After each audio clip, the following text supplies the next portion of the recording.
Happy New Year. I am Jackie Duran, registered dietitian here at JD Nutrition LLC. And today I've got 3 tips to help you actually follow through on your New Year's resolutions. If you're usually someone that gives up by February, March, you lose interest, this post is just for you. So number 1, we want to avoid any sort of sweeping changes. And I know January 1st, there's a lot of motivation as you get started. You may feel like you need some sort of detox after the month of December, all the holidays and everything, but that can be a mistake. So if you're making some big, vague goals like I want to lose weight this year, there's a lot of room for procrastination there. And it's going to be hard to maintain some big sweeping changes if you're really adding in a ton of exercise, you're reforming your eating habits, all of these other things. That motivation is fleeting, and so it's going to be hard to maintain that for more than a couple of weeks. And if you are looking to lose weight this year, I do caution against having monthly goals for your smaller goals in terms of weight. So saying something like, I want to lose 5 pounds in January may not be realistic because that's still too big of a goal to work on, and it doesn't answer this question. What will you do to actually get there? So instead, start with smaller, more actionable goals that you can be meeting on a daily or weekly basis. Think about things that you can actually add in as a task on your calendar and check it off your to-do list on a daily basis. So I'll give you one of mine. So one of my goals for January, and thinking just in the month, is getting 300 active minutes on my Fitbit each and every week. And so this is a pretty big goal, especially if you're starting from scratch with exercise, but I've actually been working up with this.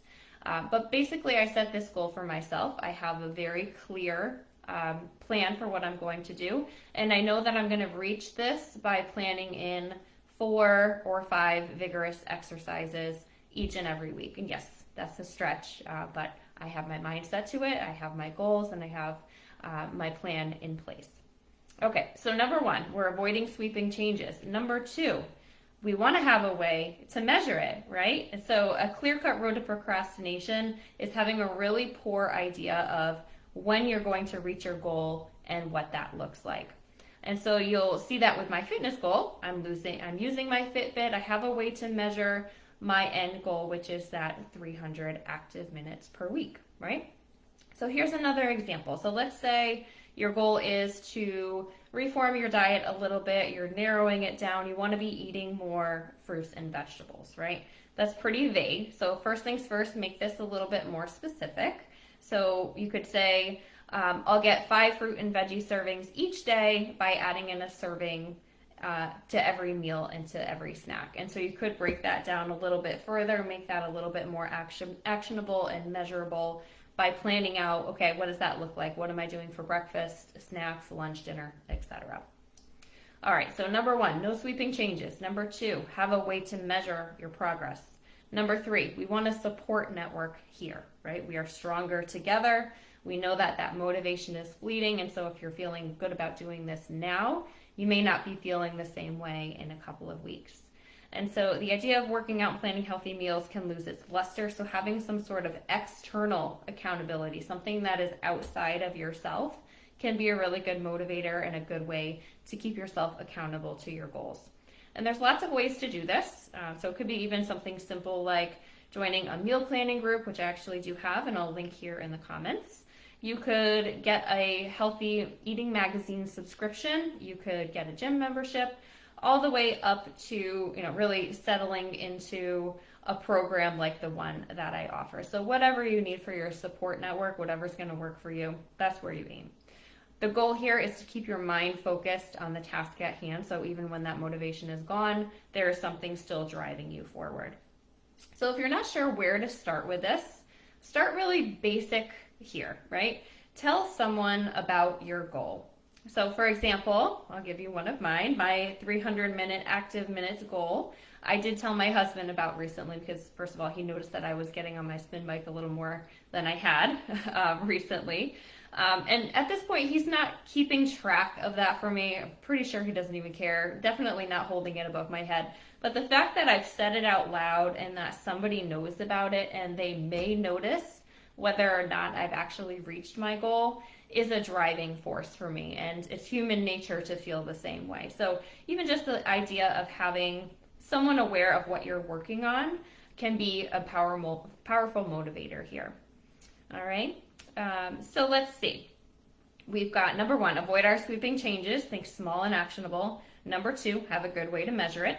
Number 3, have a support system in place.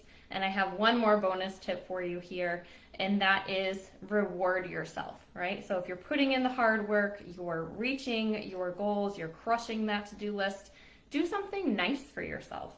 So not only will you be looking forward to this reward after you finish whatever your task is, let's say your exercise, it's also going to start creating a positive association with the task at hand. So we know that exercise is helpful for us long term, but getting the motivation to do it in the moment is really difficult. And so if you have something that you're looking forward to, maybe you are going to book a massage after all those workouts, maybe you're going to go to a movie, pick up a new pair of running shoes, whatever it happens to be, that becomes a positive association with the task that you're doing. So just make sure when you're doing that, when you're rewarding yourself, you're not backtracking on your goal. So you're not celebrating a month of healthy eating and meal planning with a binge day, for example, right? So there you have it. There are my 3 tips to actually reaching your goals in 2023, plus a bonus one. I'd love to hear in the comments what goals you have set for the upcoming months and what you're actually working on. If you tell me what you're working on, I can become a part of your support network and help with that accountability as well. So feel free to post in the comments what you're working in. I'd love to see you there. And just check out the link for my new online program if you're interested in that as your learning and support network. Happy to have you in that program as well. But you all have a great rest of your day and Happy New Year.